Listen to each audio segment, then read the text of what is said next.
नमस्कार दोस्तों, देखिएगा हम देखेंगे आज आपका 1853 का जो अधिनियम था चार्टर एक्ट। ये देखिए 1853 का चार्टर एक्ट देखेंगे। तो आज शुरू करते हैं। इसके पिछले वीडियो में हमने अब तक के जितने अधिनियम 1833 के अधिनियम, 1813, 1793 ये सब देख चुके हैं। 1853 देखेंगे, बहुत इंपॉर्टेंट है। देखिएगा कहाँ लिखा है आपके सामने, इधर आइए देखिए, कलर चेंज कर लेते हैं। इसी एक्ट के द्वारा निदेशक मंडल के सदस्य की जो संख्या है 24 से घटाकर आपका 18 कर दी गई थी। अब क्या इंपॉर्टेंट है देखिएगा। हाँ ठीक है, तो 18 कर दी गई थी। फिर देखिएगा और इनकी नियुक्ति अब एक प्रतियोगी परीक्षा के द्वारा किया जाना था। तो ये कहना चाहता है कि जो निदेशक मंडल थे उनकी संख्या 24 से घटाकर 18 तो कर दी गई थी, और जो इनकी नियुक्ति होगी अब एक परीक्षा कराई दी जाएगी। जैसे पीसीएस का आपका कराते हैं, आईएएस का कराते हैं, उनसे नियुक्ति होगी। प्रारंभ में यह परीक्षा लंदन में आयोजित की जाती है, लंदन में, ठीक है। और इसी को हम इंडियन सिविल सर्विसेज आईसीएस का नाम से जानते हैं। किसके नाम से जानते हैं? तो आईसीएस के नाम से जानते हैं। बहुत इंपॉर्टेंट है ये। देखिएगा कहता है कि 1863 ईस्वी में सत्येंद्र नाथ टैगोर, कौन है? सत्येंद्र नाथ टैगोर जी, लिखा है ना, सत्येंद्र नाथ टैगोर जी हैं। ये पहले भारतीय आईसीएस बने थे, ठीक है। इस अधिनियम द्वारा गवर्नर जनरल की कार्यकारिणी के सदस्य को चौथे सदस्य की पूर्ण, मतलब क्या कहना चाहता है ये कि अगर जो 1853 का अधिनियम आया था, इसमें आपका जो कार्यकारिणी, गवर्नर जनरल की कार्यकारिणी थी, इसमें जो सदस्य था, सदस्य चौथा सदस्य, वह सदस्य के पूर्ण सदस्य मतलब आ गया था, ठीक है। चौथा सदस्य जो था वो इन सदस्यों की संख्या में पूर्ण बना दिया गया था। इसी एक्ट के द्वारा भारत में पहली बार एक विधान परिषद का गठन किया गया था, जिसमें कुल 12 सदस्य थे। इम्पोर्टेंट है, पहली बार विधान परिषद का गठन किस अधिनियम के द्वारा होता है? तो आप क्या बताएंगे? 1853। इसी एक्ट के द्वारा ब्रिटिश सरकार ने ईस्ट इंडिया कंपनी को चेतावनी देते हुए कहा था कि भारत में आपके शासन को कभी भी समाप्त किया जा सकता है, आपको लाद दिया जा सकता है खाने पीने के लिए, ठीक है। तो 1858 का शासन भारत शासन अधिनियम आता है, जो अंग्रेज़ों को लात मारता है। तो अब देखिएगा, एक मिनट, इनको लात हम भी मार लें। हाँ, 1858 के अधिनियम के समय ब्रिटिश प्रधानमंत्री आपका कौन था? प्रधानमंत्री डर्बी था, ठीक है। ये लॉर्ड नहीं कहते हैं, ये इस लायक नहीं है, इनको लॉर्ड ना कहिएगा। डर्बी था। जब डर्बी के पूर्व 1857 के विद्रोह के समय इंग्लैंड का प्रधानमंत्री पॉमस्टन था, ठीक है। पॉमस्टन था, मतलब 1857 की जब क्रांति हुई थी तो उसमें प्रधानमंत्री पॉमस्टन था, और 1857 की क्रांति जब समाप्त हुई तो बाद में 1858 में प्रधानमंत्री बनता है कौन? डर्बी। फिर क्या है, इस अधिनियम के द्वारा आपका भारत में ईस्ट इंडिया कंपनी के शासन और मुग़ल बादशाह के शासन को समाप्त करके ब्रिटिश क्राउन या ताज ने भारत का शासन अपने हाथों में ले लिया था। क्या हुआ कि जब 1858 का अधिनियम पारित होता है 1 नवंबर 1858 को, इलाहाबाद से पढ़ा जाता है ये, ठीक। तो ईस्ट इंडिया कंपनी का शासन और मुग़ल बादशाह के शासन को समाप्त करके आपका ब्रिटिश क्राउन के, मतलब जो वहाँ के राजा रानी होते हैं ब्रिटिश के, उनके हाथ में शासन चला गया, और भारत शासन वहाँ से संभालने लगे सब। 1858 के अधिनियम को हम महारानी घोषणा पत्र के नाम से जानते हैं, और इसी घोषणा पत्र को कैनिंग पढ़ा था, जो वायसराय भारत का बना पहला। इस समय इंग्लैंड की महारानी विक्टोरिया थी, विक्टोरिया, ठीक है। बैक्टीरिया नहीं, ये विषाणु नहीं है, ऐसे विषाणु ही थे सब, बैक्टीरिया थी। इस अधिनियम के द्वारा निदेशक मंडल और नियंत्रक मंडल शासन को भी समाप्त कर दिया गया, ठीक है। इस अधिनियम के द्वारा निदेशक मंडल और नियंत्रण मंडल, जो दो संस्थाएं थी, इनको समाप्त कर दिया गया। और इसी, यहाँ लिखा है, इसी के द्वारा भारत का शासन चलाने के लिए आपका भारत परिषद या इंडिया काउंसिल की स्थापना की गई थी। इसमें कुल 15 सदस्य बनाए गए, ठीक है। 15 सदस्यों को ऐड किया गया। अगला कहता है कि इस इसमें से 8 जो सदस्य थे, 8 सदस्य की नियुक्ति ब्रिटिश सरकार द्वारा और 7 सदस्य की नियुक्ति निदेशक मंडल द्वारा की जाती थी। 8 7 15 टोटल मिला के हो गए 8 सदस्य जो होते थे, 15 सदस्य थे 15। इसमें से 8 जो होते थे वो आपके ब्रिटिश सरकार नियुक्त करती थी, 7 जो आपके नियंत्रक मंडल नियुक्त करते थे। ठीक है, आगे देखिएगा कि इस भारत परिषद की मुखिया भारत सचिव होता था, जो इंग्लैंड में बैठा हुआ हाउस ऑफ लॉर्ड्स जो उन सब का होता है, उसका जो मंत्री होता था वही सचिव बनता था। उन्हीं में से एक आध सचिव बनते थे। तो यह जो होता था सचिव इंग्लैंड का कोर्ट संसद का मंत्री होता था। देखिए ये लिखा है, इंग्लैंड के जो कोई कोर्ट का सचिव, जो इंग्लैंड का कोई सांसद जो या मंत्री होता था। ठीक है, इस घोषणा पत्र में ब्रिटिश महारानी विक्टोरिया ने लंदन में एक दरबार लगाकर पढ़ा था। फलतः भारत में भी भारतीय वायसराय कैनिंग जो था, कैनिंग ने 1 नवंबर आपका 1858 में आपका प्रयागराज, वर्तमान प्रयागराज, लेकिन उस समय आपका ये इलाहाबाद था, इलाहाबाद। ठीक है, इलाहाबाद के मिंटो पार्क में यह दरबार लगाकर पढ़ा गया। मिंटो पार्क कहाँ है? यहीं कहीं होगा, हम तो इलाहाबाद ही हैं, लेकिन मिंटो पार्क मुझे, आइए फिर मिंटो पार्क घूमते हैं। इसी के द्वारा आपका गवर्नर जनरल के पद को समाप्त कर दिया गया और इसके स्थान पर वायसराय के नवीन पद का गठन किया गया। देखिएगा, भारत का पहला गवर्नर पूछेगा, पहला गवर्नर। ठीक है, ये कौन सा नोटिफिकेशन लगा? तो क्या है, इसके स्थान पर वायसराय के, देखिए क्या बता रहे थे हम, बताइए रहे थे कि पहला गवर्नर पूछेगा तो आपका क्लाइव। ठीक है, बंगाल का पहला गवर्नर क्लाइव, अंतिम गवर्नर हेस्टिंग, वारेन हेस्टिंग। ठीक है, ये दिख नहीं रहा है क्या कलर, मुझे इसी में मैच हो जा रहा है, ये खतरा कर रहा है। ठीक है, अंतिम गवर्नर हेस्टिंग। और बंगाल का गवर्नर जनरल पूछेगा, वो भी वारेन हेस्टिंग है, वारेन हेस्टिंग वो भी है। ठीक, अब पूछेगा कि बंगाल का अंतिम गवर्नर जनरल कौन था, तो वो आपका विलियम बेंटिक है। देखिए ये बनता है 1773 में, ये 1773 में, ये पहले से रहता है। 1773 का एक्ट आता है तो इसको गवर्नर जनरल का पद होता है, तो इसका अंतिम हो गया, इसी का पहला बन गया। मतलब कि जब 1873 से पहले यह आपका गवर्नर रहता है, तो इसी को प्रमोशन करके गवर्नर जनरल बनाते हैं। तो ये आखिरी व्यक्ति हो गया जो गवर्नर के पद पर रहा, यही पहला व्यक्ति हो गया जो आपका गवर्नर जनरल के पद पर रहा। ऐसे ही 1833 का अधिनियम आता है, 1833 का अधिनियम जो आता है, इसमें विलियम बेंटिक का नियुक्ति तो 1827 में हुई थी, 1833 तक रहता है वो, तो वो बंगाल के गवर्नर जनरल के पद पर रहता है। 1833 का जब अधिनियम आता है तो इसमें जो पद बनता है वो भारत का गवर्नर जनरल का नाम होता है, भारत का गवर्नर जनरल। तो पहली बार इसी के कार्यकाल में वो ये एक्ट आया था। तो जो विलियम बेंटिक था, ये विलियम बेंटिक जो था, यही आपका अंतिम गवर्नर जनरल, और भारत का गवर्नर जनरल यही प्रथम बन जाता है, विलियम बेंटिक। फिर एक अधिनियम आता है, कौन सा? 1858 का, जो हम लोग पढ़ रहे हैं, 1858। तो भारत का गवर्नर जनरल अंतिम कौन होगा? तो कैनिंग होगा, क्योंकि कैनिंग की नियुक्ति 1856 में हुई थी। ठीक, और 61 तक कैनिंग रहता है। तो अब इसी के बीच में एक्ट आ गया। अब एक्ट में जो भारत के गवर्नर जनरल का पद था, वायसराय के पद के नाम से घोषणा हो गई। तब ये अंतिम गवर्नर जनरल और पहला आपका वायसराय बनता है। ठीक है, यही तक कहानी है, याद रखिएगा। एक एक पद को 2 बार लेटाइए। लिखता है कि वायसराय के पद पर प्रथम नियुक्ति कैनिंग की हुई है। कैनिंग की हुई पहली बार की गई थी। वायसराय सीधे तौर पर ब्रिटिश सरकार के से संबंधित होता था। जो वायसराय होता था सीधे तौर पे आपका ब्रिटिश सरकार से संबंधित होता था। इस घोषणा के द्वारा सहायक संधि प्रणाली हड़प नीति की त्याग कर दिया गया और भारतीय रियासतों से अच्छा संबंध स्थापित करने की बात कही गई। बहुत सारे आपके जुमले दिए गए, उन जुमलों पे काबू नहीं किया गया। तो अच्छा संबंध स्थापित करना चाहते थे गधे सब, लेकिन कोई गधे वाला काम किए नहीं, सारे गधे वाला काम किए।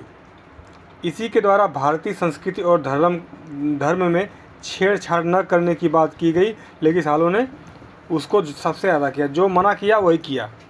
जैसे में आपका 1909 का अधिनियम आपका धर्म विशेष से ही तो हुआ, सांप्रदायिक चार्टर जो आया था, और वो लोक प्रतिनिधित्व वाला जो अलग अलग चुनाव अलग अलग धर्मों के लिए हो गया, मुस्लिमों के लिए अलग निर्वाचक मंडल। इसी के द्वारा भारत में लोक कल्याणकारी शासन करने की बात की गई, लेकिन वो भी नहीं हुआ। इसी के द्वारा आपका बंगाल अवध प्रांत से भारत ब्रिटिश की सेना को भर्ती कम करने और आपका सिख और गोरखों की सेना की भर्ती का बढ़ावा दिया गया।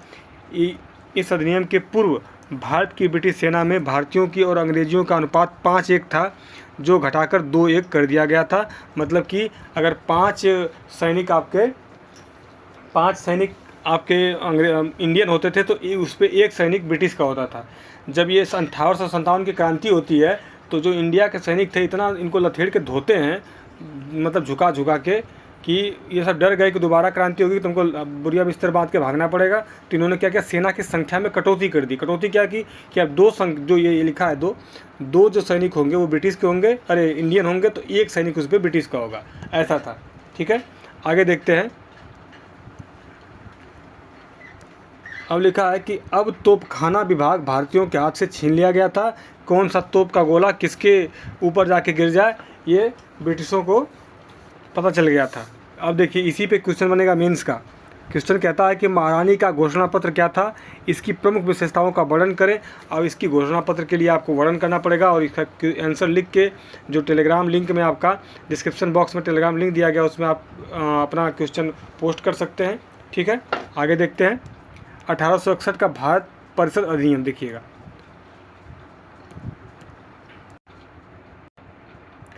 इस अधिनियम के द्वारा आपका वायसराय जो कैनिंग की भारत में अच्छा कार्य करने के लिए कहा गया था। इसीलिए इसने भारत में पहली बार विभागीय व्यवस्था या मंत्रिमंडलीय व्यवस्था की शुरुआत की थी। ये क्वेश्चन पीसीएस में पूछ चुका है एक बार कि किस अधिनियम के द्वारा विभागीय या जैसे वर्तमान में मतलब जो मंत्रिमंडल है उसके अनुसार एक व्यक्ति के लिए एक विशेष क्षेत्र का मतलब आवंटन हुआ तो वो मंत्री कहते हैं। तो वही पहली बार कब हुआ, तो 1861 के भारत परिषद अधिनियम से होता है। इस व्यवस्था से संबंधित मंत्रियों को आपका अपने विभाग का उत्तरदायित्व तो मिलता था। ठीक है, जो अभी हमारा रक्षा मंत्रालय रक्षा मंत्री के पास है, एक व्यक्ति विशेष के पास है ना। इसी के द्वारा आपका वायसराय के सर्वप्रथम अध्यादेश जारी करने की शक्ति मिली। यह अध्यादेश 6 माह तक वैध रहता था, वर्तमान में भी 6 माह तक वैध है। इसी के द्वारा वायसराय की परिषद में 5वें सदस्य को भी शामिल किया गया और यह सदस्य विधिवेत्ता होता था। ठीक है, विधिवेत्ता होता था। पहले इसके चौथा सदस्य था जो मैकाले आता था, फिर चेंज करके 1892 का चार्टर एक्ट देखेंगे। इस एक्ट के द्वारा केंद्रीय और प्रांतीय परिषद में भारतीयों की संख्या और अधिकार को बढ़ा दिया गया। इसके द्वारा भारत में पहली बार निर्वाचन पद्धति की शुरुआत की गई। यह निर्वाचन पद्धति अप्रत्यक्ष प्रकार का आपका निर्वाचन था। इसके द्वारा परिषद के सदस्यों का चुनाव जिला बोर्डों के सदस्यों, विश्वविद्यालयों के छात्रों द्वारा किया जाता था। ठीक है, आगे देखिएगा। इसी के द्वारा आपका भारतीय सदस्यों को पहली बार प्रश्न पूछने व बजट पर बहस करने का अधिकार मिला। 1909 का मार्ले मिंटो अधिनियम आपका है, देखेंगे हम इसको। 1909 का मार्ले मिंटो अधिनियम देखिएगा। मार्ले वायसराय था और आपका ये कौन आ गया, मिंटो जो था हम लोगों का, अरे मिंटो वायसराय था और मार्ले जो था वो सचिव था, भारत सचिव। मार्ले जो था भारत का सचिव था और जो मिंटो था भारत का वायसराय था। ठीक है, इसके द्वारा भारत में सर्वप्रथम सांप्रदायिक आधार पर पृथक निर्वाचन प्रणाली स्थापित की गई। इसी के तहत पृथक निर्वाचन मंडल बनाया गया। यह अधिकार आपका सबसे पहले मुस्लिमों को दिया गया था। ठीक है, देखेंगे जब मुस्लिमों का शिमला समझौता में, जब शिमला में मीटिंग हुई थी मिंटो के साथ, तो मिंटो ने उनको आश्वासन दिया था कि होगा काम। उसके में सलीमुल्लाह खां, आगा खां, ये सब गए थे। ठीक है,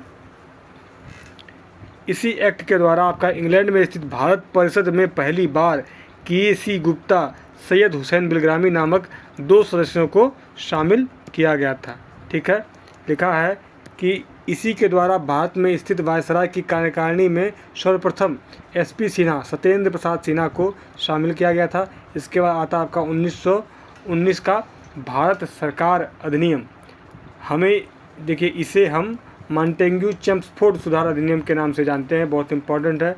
जो ये चेम्सफोर्ड, मॉन्टेग्यू था वो भारत सचिव था, चेम्सफोर्ड जो था आपका भारत का वायसराय था।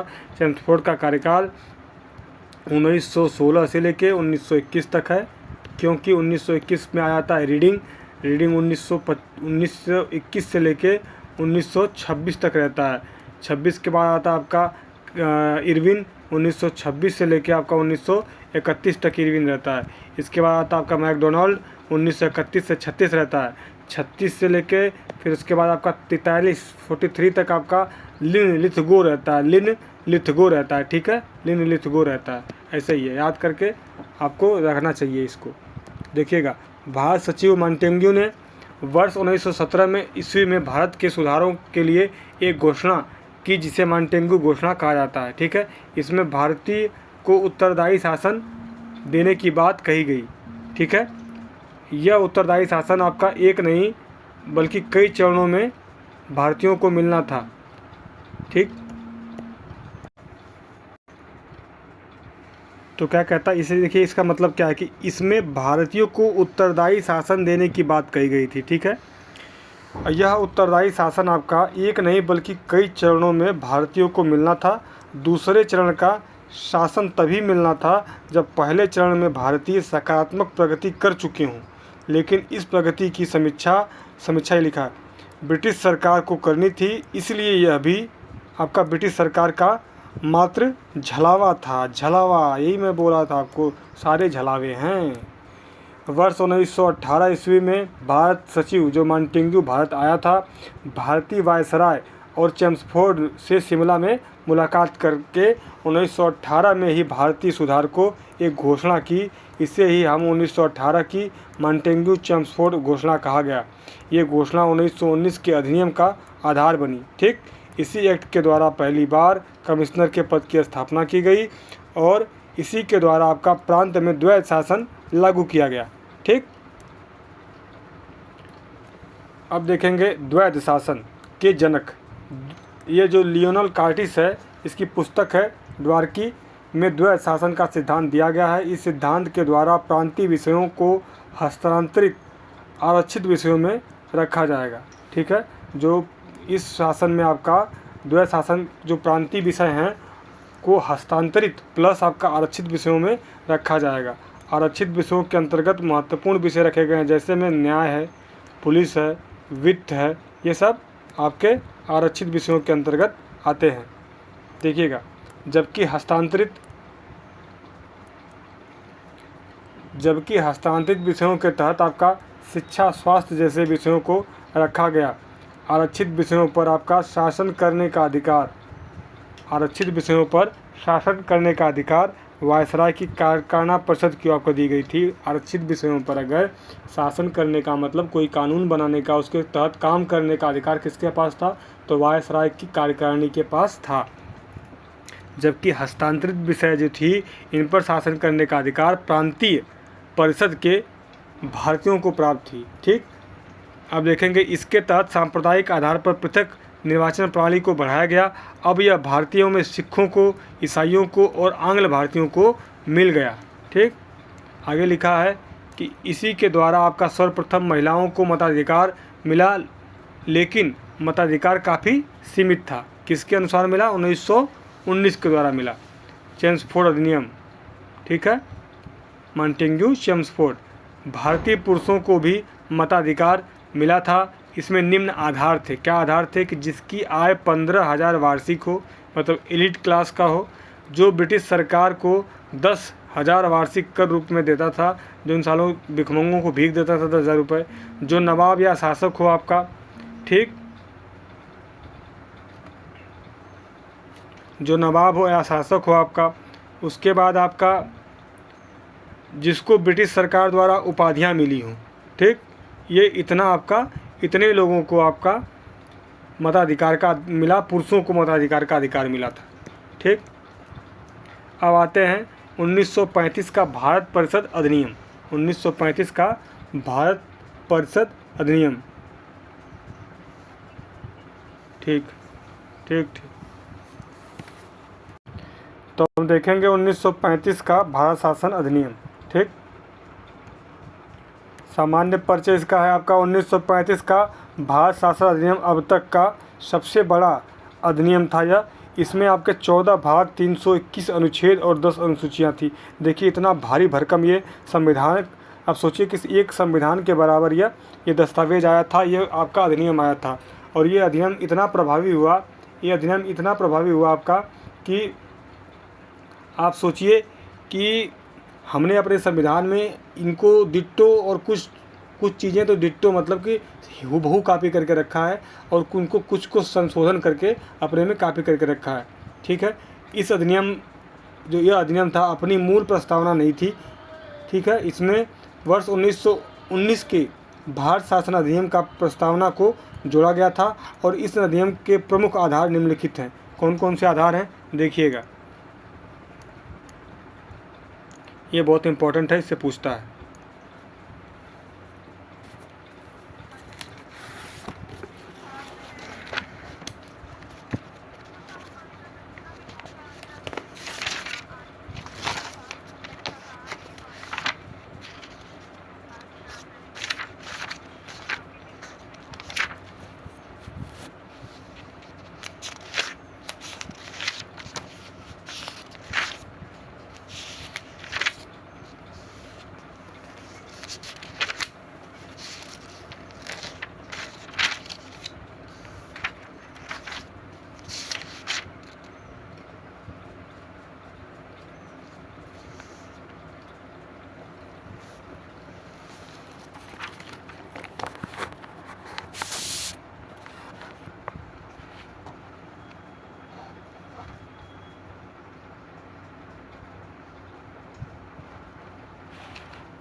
हाँ देखिएगा, थोड़ा सॉरी होल्ड हो गया था।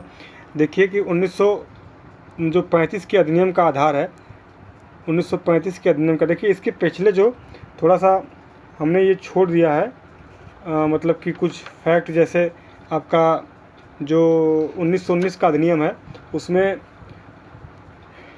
केंद्र में जब द्विसदनात्मक व्यवस्था हुई थी, केंद्र में द्विसदनात्मक विधायिका स्थापित की गई थी, तो जो केंद्र विधान परिषद थी उसका जो स्थान जो था राज्य परिषद ली थी, इसको उच्च सदन कहा गया, और विधानसभा जो थी निम्न सदन के नाम से द्विसदनात्मक आपका विधानमंडल इसमें बनाया गया था। राज्य में जो आपका कहते हैं कि परिषद जो थी इसमें सदस्यों की संख्या 60 थी, यही देख रहा था तो होल्ड हो गया था थोड़ा, 60 जी थी। और आपका और जो जिसमें निर्वाचित आपके जो होते थे 34 होते थे, निर्वाचित 34 होते थे, और शेष नामांकित होते थे। ठीक, और इनका जो कार्यकाल होता था 5 वर्ष का। केंद्रीय विधानसभा में जो 145 आपके सदस्य मेंबर होते थे, एनसीईआरटी में आपका 144 लिखा है, 145 आपका अधिकतर बुकों में लिखा हुआ है। ठीक, जिसमें से 104 जो होते थे वो निर्वाचित, 104 आपके 104 है, 104 आपका इलेक्टेड होते थे, निर्वाचित होते थे, और सब जो होते थे नामांकित होते थे। और इनका जो कार्यकाल होता था 3 वर्ष का होता था। जो विधानसभा के होते थे उनका कार्यकाल 3 वर्ष का होता था। दोनों की शक्तियां समान थी, लेकिन बजट पर आपका स्वीकृति प्रदान करने का अधिकार सिर्फ विधानसभा को होता था। ठीक है, और देखेंगे कि 1919 का जो एक्ट है उसमें जो आपका प्रांतों में द्वैत शासन की स्थापना की गई थी, ये भी याद रखिएगा।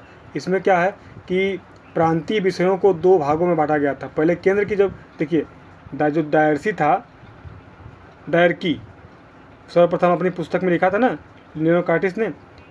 अभी क्या है कि इसके लिए केंद्रीय और प्रांतीय विषयों को अलग किया गया था, और आपका जो प्रांत के विषय थे उसको 2 भागों में बांटा गया था। इसको काट देते हैं, प्रांत के विषयों को 2 भागों में बांटा गया था। प्रांत के विषय 2 भागों में बट गए थे। एक भाग में क्या था कि आपका सुरक्षित विषय थे, दूसरे में हस्तांतरित विषय थे। ठीक है, जैसे राजस्व, न्याय, वित्त, पुलिस, ये सब आपका हस्तांतरित में देखेंगे तो स्थानीय स्वशासन, शिक्षा, स्वास्थ्य ऐसे होता था। जो गवर्नर अपनी परिषद के सदस्यों की सलाह से करता था। हस्तांतरित जो विषय थी आपका, इस पे जो गवर्नर भारतीय मंत्री की सलाह आपका ले सकता था या करता था उसका। आगे देखिएगा आप यहाँ से 1935 वाला। 1935 के भारत शासन अधिनियम के आधार क्या थे? इस अधिनियम के कई आधार थे। क्या क्या आधार थे वो हम देखते हैं कि साइमन कमीशन की रिपोर्ट आपका 1930 में जो दी गई थी, मोतीलाल नेहरू कमेटी का रिपोर्ट 1928 है, तीनों गोलमेज सम्मेलनों की रिपोर्ट है, और आपका ब्रिटिश सरकार द्वारा जारी किए गए आपका श्वेत पत्र की रिपोर्ट, ये सब आपका इसके आधार बने थे। देखिएगा कि भारत शासन अधिनियम आपका जो 1919 है, ठीक है, 1919 जो आया था, इसमें यह प्रावधान था कि इस अधिनियम का जो समीक्षा की जाएगी अगले 10 वर्ष में की जाएगी, ठीक है। 10 वर्षों के पश्चात एक आयोग का गठन किया जाएगा और इसका समीक्षा की जाएगी। तो क्या होता है कि जो द्वैध शासन थे इसकी असफलता हो गई और जो भारतीय द्वारा अधिक स्वायत्त की मांग करने लगे लोग। इसको ध्यान में रखते हुए 10 वर्ष से पहले ही सर जॉन साइमन, ये साइमन है ना, सर जॉन साइमन को कहते हैं, साइमन की अध्यक्षता में 7 सदस्यों की आपका 7 सदस्यों की आपकी एक आयोग का गठन किया गया। 8 नवंबर 1927 को, डेट याद रखिएगा, बहुत पूछता है, 8 नवंबर आपका 1927 को इसका गठन किया गया, ठीक। इसमें आपके सदस्य कौन कौन थे? और तो एक बर्न था, या लास्ट याद रखिएगा, बर्न था, एडवर्ड डागान था, और हार्मसान था, एटली था, एटली याद रखिएगा, एटली बाद में प्रधानमंत्री बनता है, लैंडफॉक्स था, अर्ल कोना। आयोग के सभी सदस्य अंग्रेज थे, इसीलिए इसे श्वेत आयोग की संज्ञा दी गई थी। सारे हमारे जो क्रांतिकारी थे इसे श्वेत आयोग कहते थे, श्वेत आयोग, ठीक है, श्वेत आयोग। इसकी बहुत भर्त्सना हुई हमारे यहाँ। और देखिए क्या है कि किसी भी भारतीय आयोग में, जैसे किसी भी भारतीय को इस आयोग में शामिल नहीं किया गया था, इस कारण इसका बहुत ज़्यादा, मैं कह रहा हूँ बहुत व्यापक विरोध हुआ था। व्यापक लिखेंगे मैं आंसर राइटिंग में तो थोड़ा सा अपने शब्दों पे पकड़ रखें, जैसे कि बहुत व्यापक, जैसे कि मान लीजिए इसको लिखना है तो किसी भारतीय को आपका आयोग में शामिल न किए जाने के कारण आपका इसका व्यापक विरोध हुआ था, ठीक है। अब क्या था कि किस अधिवेशन में कांग्रेस प्रबल थी ना, तो कांग्रेस के मद्रास अधिवेशन में जिसकी जो अध्यक्षता कौन करता है 1927 में, 27 में इसकी अध्यक्षता कौन करता है, तो आपका इनका नाम था M.N. अंसारी जी करते हैं इसकी अध्यक्षता, ठीक है। इसकी अध्यक्षता M.N. अंसारी जी करते हैं। इसमें आपका इसका पूरे जो श्वेत आयोग था या साइमन आयोग का पूर्ण बहिष्कार किया गया था। और 3 फरवरी काट देते हैं पूरा, 3 फरवरी 1928 को क्या होता है कि साइमन आयोग मुंबई पहुंचा था और 30 जून 2030 को अपनी रिपोर्ट प्रस्तुत किया था। सब कुछ करने के बाद विरोध हो गया, अब सब कुछ मिलेगा अभी। रिपोर्ट आपका 1930 में पहुंचा था, ठीक है, ये प्रस्तुत किया था। आयोग के विरोध के बावजूद भी इस जो अनेक बातें भारत सरकार के अधिनियम 1935 में स्थान दिया गया था, ठीक है। अब देखिएगा क्या क्या लिखा है, अब यहाँ नोट्स देखते हैं अपने।